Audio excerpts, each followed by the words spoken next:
On this episode of Lady Boss, we meet Dana Rebecca Gordon, who used her savvy social media skills to sparkle and scale her family's jewelry business to new heights.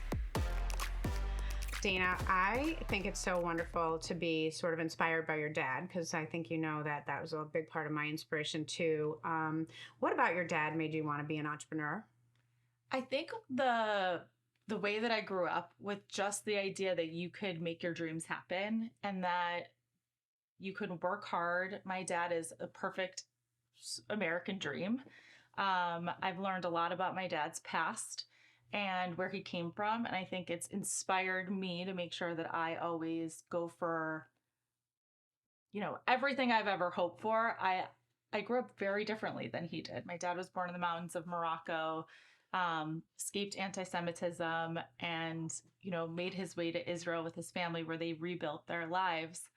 I grew up in the suburbs of Chicago. My dad had forged his path. And so I'm very inspired to be able to keep up that momentum for my family because I know how lucky we are that he, paved the way for us.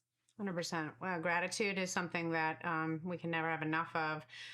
And I know you have a similar kind of business model to him, but I mean, in my view, jewelry's got to be like the hardest business to ever pick. So is that true, or is that it's actually easier than it looks and it's a great way to make a living? So the jewelry industry, I think, has really grown, and there have been a lot more women who've joined the industry.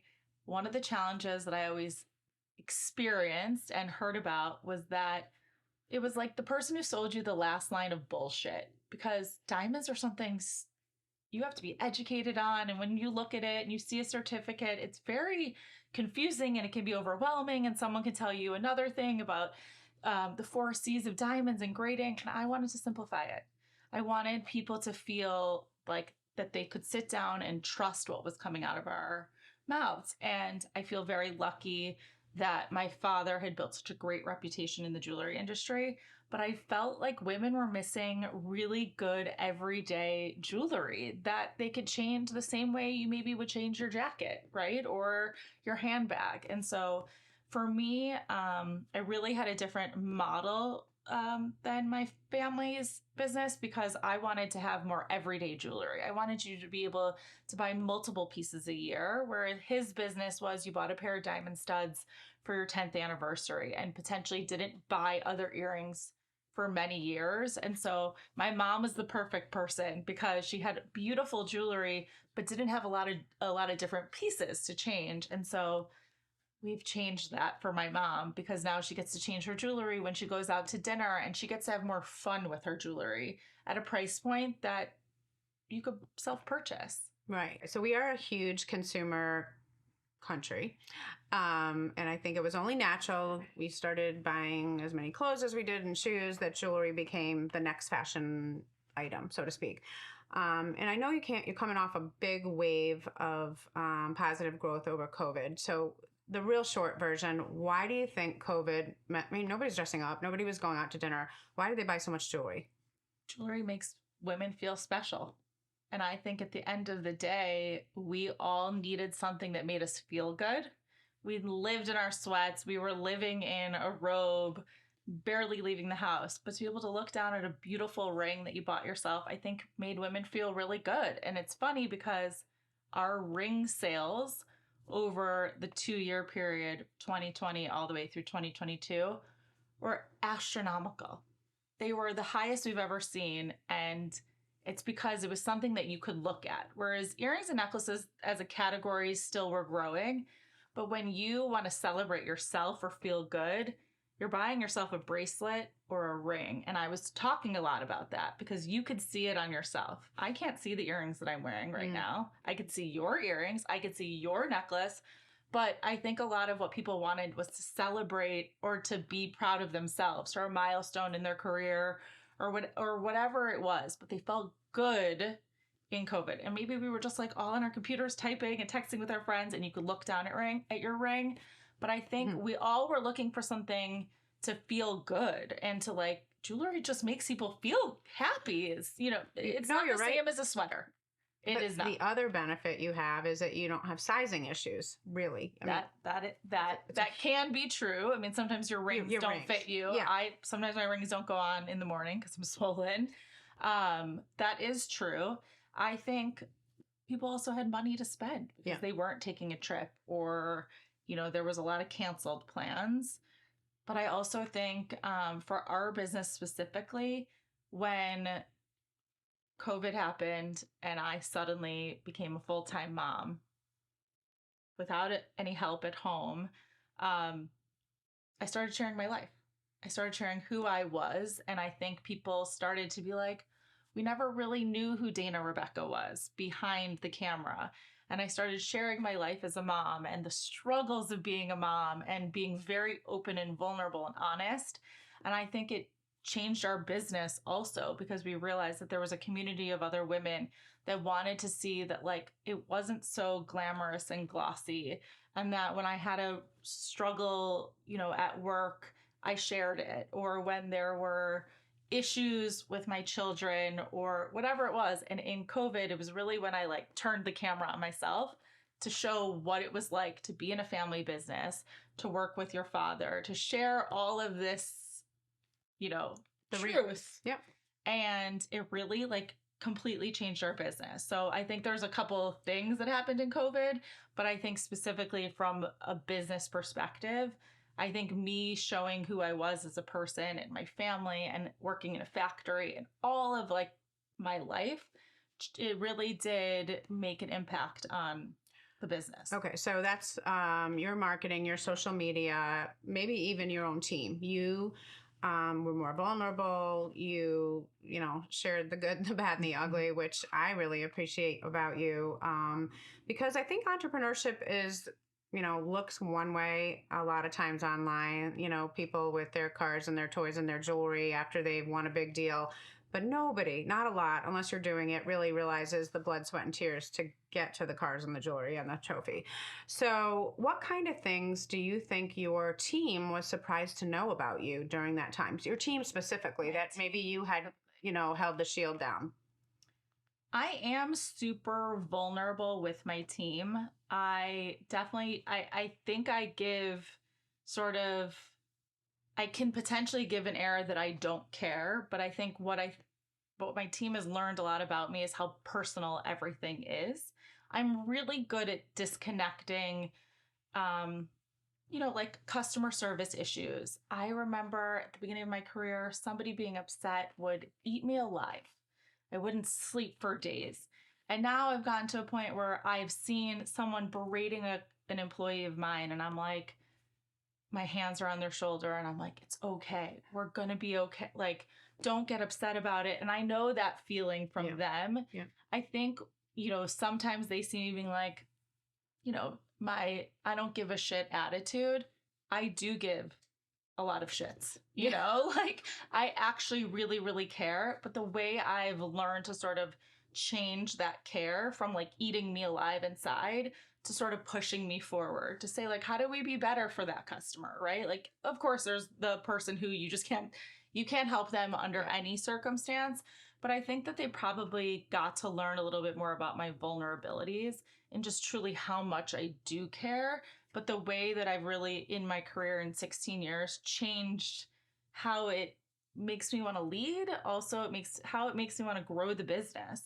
I think they've also gotten to watch me be a mom, which pre-COVID, I would say I was involved in my kids' life for sure, but I got to change the way that I thought being a present mom was like. I would always say I might have read my kids a book and then walked out the door and been like, I have no idea what that book was about, because I was so focused on what was happening in what happened in my day, right? Because I got home at 6 and then bedtime, and now I feel like COVID got me to slow down. It got me to be present. And when they're telling me a funny story, I'm so in the story. And so I think they've seen vulnerability from a work perspective, from a mom perspective, and they've got to see me flex who I want to be. And I think that ability to sort of share that has probably been more interesting to them. But I'm also super snarky and, self-deprecating at times, and I swear a lot. And genuinely, I care what people think, but I am who I am and I will never change that. It's a little bit of the Moroccan in me. Yeah. And I'm proud of it. And so I think a lot of people want to shape themselves for what someone expects who they should be. Crowdsourcing their identity. I couldn't care less. Cool. So how do you measure, so is the jewelry business profitable? It is, yes.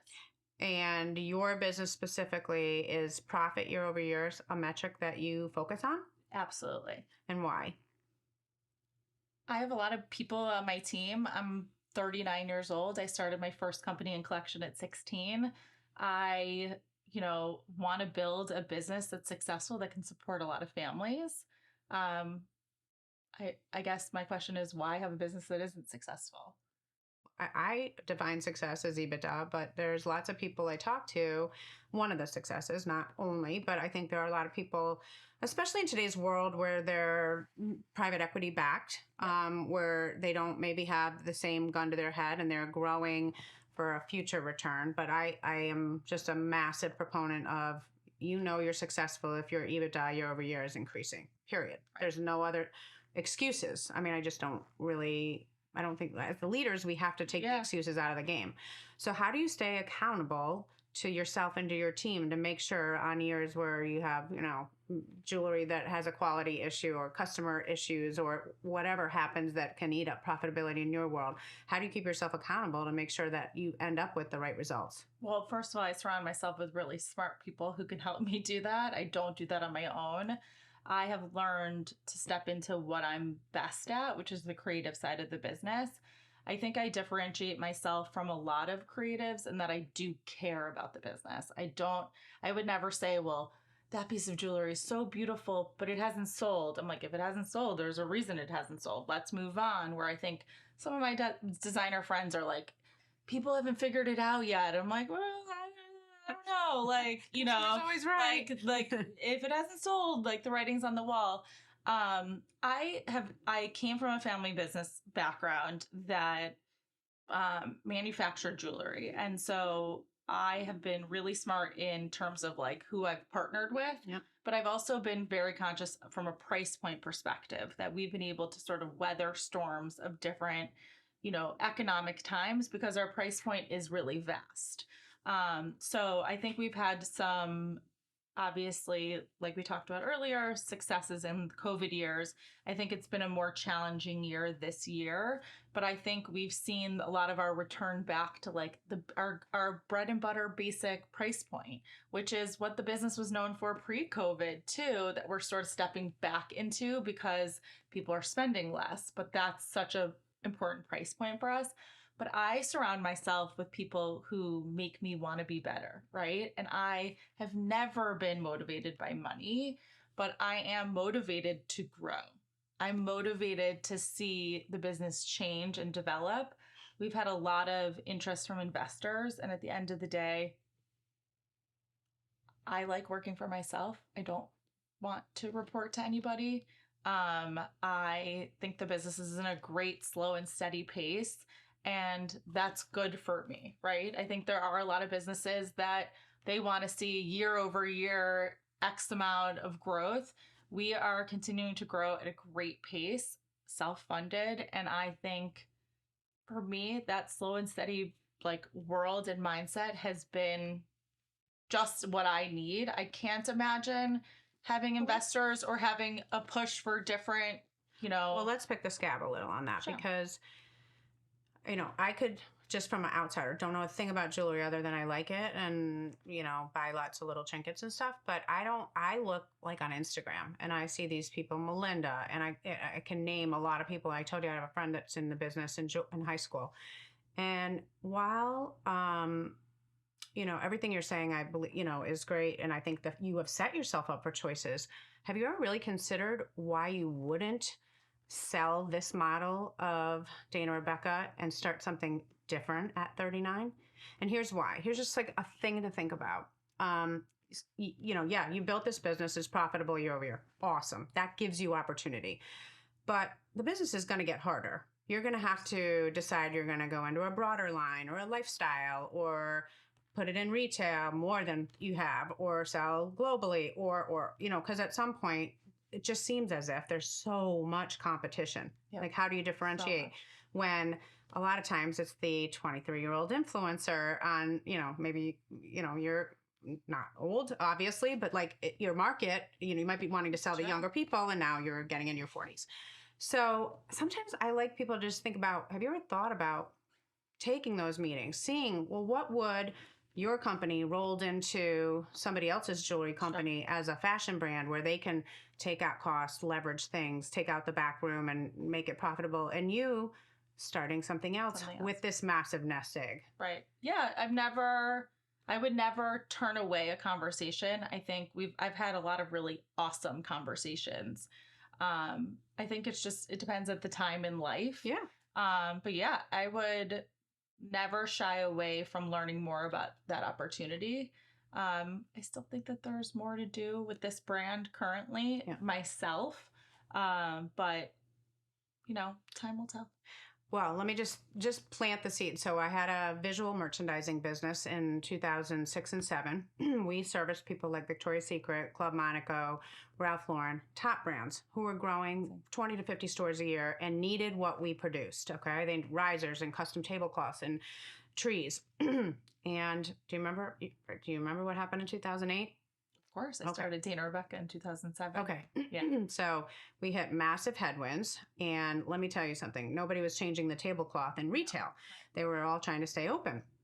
Well, I'd been through a lot of recessionary periods in my career, but never as an owner. And I was like, wow, nobody's going to be buying seasonal custom decor for retailers when we have a massive recession on our hands. So I pivoted and I started leaning back on my packaging experience and got us into Amazon and some big e-commerce where we could use that business that could grow, because then e-commerce got big and stores got smaller. And then I got the knock on the door in 2011 about the company, a real serious, very vested acquirer being interested in buying. And I had always planned to sell. But here was my logic. I could see serious headwinds in retail. I didn't know that we were all going to start shopping online. I did not know malls were going to go out of it. I didn't know anything like that. I had the feeling, and I saw my habits changing. And to be 39 or 40 something, early 40s when I was, and to have basically secured our future allowed me to go, okay, what do I really want to do now? Well, it turns out I didn't want to work for anybody. Like you're saying, I was in a public company. I was some big shot with, lots of people reporting to me. Not what I am into. I like building stuff. Yeah. I'm like a builder. I want to start forest fires where I see opportunity and where customers have problems, fix problems, and start companies. So I went back into entrepreneurship and doing what I'm doing today. So I just think that a lot of times there's a timing to everything. Sure. And I love when people are thinking like 10 years down the road, like not knowing what you're going to be doing, but do you see yourself running Dana Rebecca in 10 years, and what would that look like? And, what other markets would you have to be on, and what other things would you have to be on? Or are you going to be on this flywheel of, I've got to continue to do a new collection and launch a new collection and get my same people to buy more? And so have you thought about and that's sort of, to me, why I thought a really good forum for you would be like a business group. Yes, absolutely. I think that that's, for me, something that is on my mind is really getting myself out of the business from a day-to-day perspective and more into a place of getting to talk more about what happens in the next 5 years or the next 10, because I do feel like a part of me is really stuck in the next collection, the next year, the next holiday, the next sort of like business yearly milestone, that it would be nice to be able to spend more time thinking about what the future looks like for me and my family. My brother and my sister are both my partners. I'm the youngest of the three of us. It is my name. They joined the business, but we have the most amazing partnership. And the one thing that I know is that wherever the next 5-10 years leads us, I think we've built this really awesome trio. I think that if I were to just guess the next thing, it wouldn't have my name in it. It's been probably one of the bigger challenges, is being able to separate myself from my business, which is named after me. But I love that my brother, sister, and I, who are all so unique in our own way and, have had, obviously raised under the same roof, but are so different. And our business sense is such a great complement that I hope truly that next thing is still us together, because it's been such a joy to work with my siblings coming from so many awful family business stories. I think we haven't even tapped together the cool things that we could do. Do you have a partnership agreement? Yes. Oh, smart girl. Okay. Now I feel better. Yes.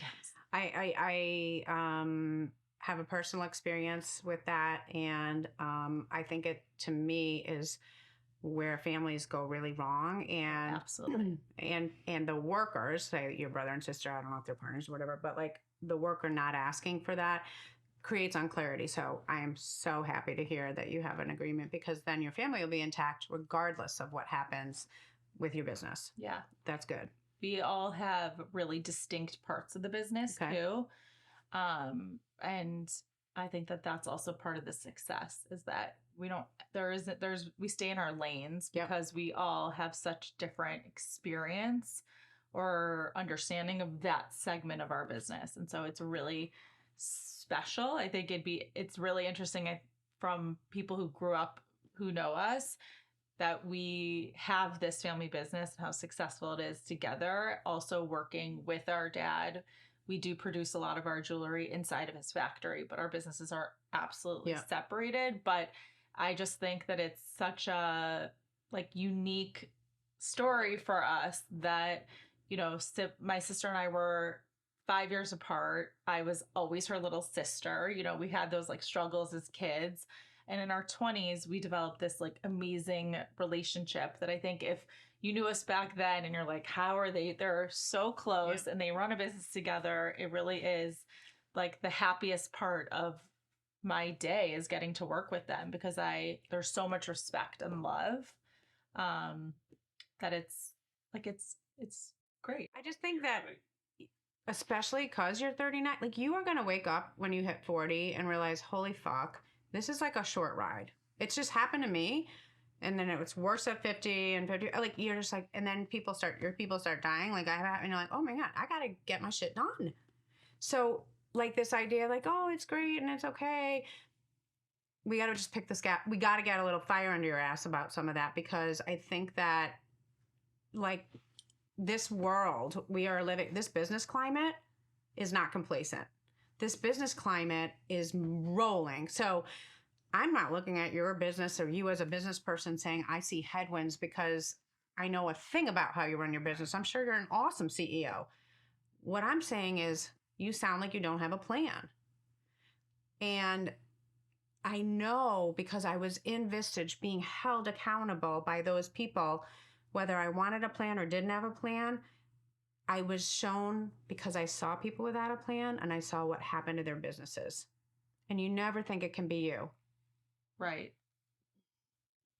I wouldn't say that I don't have a plan. I just I'm definitely more present. And I think that maybe that could be a problem that I'm living for now. But I also think that there's been substantial changes from COVID, that I'm sort of riding that roller coaster of big change, right? Because we went through some drastic growth that we probably wouldn't have seen for many, many years, to sort of seeing leveling out. So remember now, our data for the last 3 years seems really bleak, but if you take out COVID years, we're still growing, but we have to sort of recalibrate. And so it might seem like I don't have a plan, but I'm really focused on sort of turning the times around and trying to figure out where our best ways to grow our business are.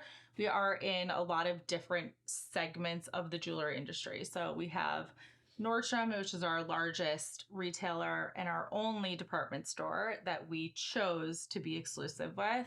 We're in independent jewelry stores around the country and in the UK, but we also have an extremely successful web business that over COVID has really grown. I've spent a lot of time working on how to build a website that makes people feel immersed in the experience, because shopping online is so we're used to Amazon, which isn't pretty, and it's not user friendly, but it's very like simplified. Jewelry is so hard to shop for online. So we're working on more, virtual try-ons and how to sort of bring the customer into the experience. And so a lot of where I see our growth is working on our .com. And it doesn't mean that I want to be direct to consumer, but I think it's also really important to be able to have a website that can speak to all of those different segments of your business. Our biggest growth opportunity is our bridal side of our business, engagement rings, wedding bands. We have a really large diamond inventory, and we've really taken 2023 as a year to step into that, to put it online. It's always felt like something that feels a little custom because everyone thinks like, I'm going to change my ring. But then when it comes down to it, so many people want solitaires with beautiful diamonds, and they want to feel good about where they purchased from. So a lot of sort of what we're working on in the next couple of years is how to bridge that gap between what you can say when you sit down with a bridal associate and you sit down and talk, where a lot of people don't want to talk to anybody, but they want to learn it in person and buy an engagement ring online. So how do you meet the customer in a place that they felt like, I got pulled in and I feel good and I can, express it. So our business is really, really spread out across through a lot of different diverse channels that we're learning to like figure out how to rein it in and focus on the things that are really important, which our bridal business is huge. And it just needs to be something that we like put our feet on the ground and put a stake in the ground for. So something you just said, maybe like of all the places to step into, like, while I understand the price point so high on engagement, without retail, that sounds like the absolute hardest thing to tackle online. Is that not? People will buy engagement rings online. I sell an engagement ring on Instagram, wedding bands, through direct message. Wow. You're meeting customers today where they are, and everyone is in a different place. There's always going to be people who are going to need to come in, but our home base is Chicago. We have a New York showroom as well. We see clients all the time, but there are people who live in Texas who can't make the trip up. So we do a lot of virtual appointments. We are constantly talking to our clients through, Zoom, FaceTime, whatever, or just text message. So we do have to meet the customer where they are in a lot of different places. And to be a national brand does mean that you have to figure out what all those channels are. But a vast majority of our engagement ring business is not people who are local. Wow. Cool fun fact. All right. Well, if you close your eyes and look out 5 years, what does Dana and Rebecca look like? I think that there's some more collaborations that I think would be really beneficial for the business. From a bridal perspective, I think that's something, could be with a bigger retailer with our name on it. I've thought about licensing. I think that there is a lot of growth for us, like I said, in the bridal segment of the business. But again, it's getting down to like, what do people want to know? What do people want to learn? And really simplifying it, because I think the space is really noisy. We now have lab grown diamonds that have entered the space, which has complicated a lot. Yep. And so again, a lot of it is coming back to center of what is most important for our business. We have not stepped into lab grown diamonds. We will stick with natural earth mine diamonds. And I have for sure put my, that will never change. And I think a lot of people are like, she's going to eventually do it. I am not going to do it. But I do think that there's an opportunity for me to use the name in a little bit of a different way. That's fun. Yeah. Very cool. Yeah. Dana, this is really fascinating. I loved really the focus on coming from a family business and creating a family business, and the part about, all the opportunities that you have ahead while balancing being present. I think that that's something that you should be proud of. Certainly all of us through COVID learned a different lesson, and being a more present, business person, mom, wife is something that you will never regret. So I appreciate the time. I wish you all the best luck at Dana Rebecca, and can't wait to see the big bridal next. Thank you.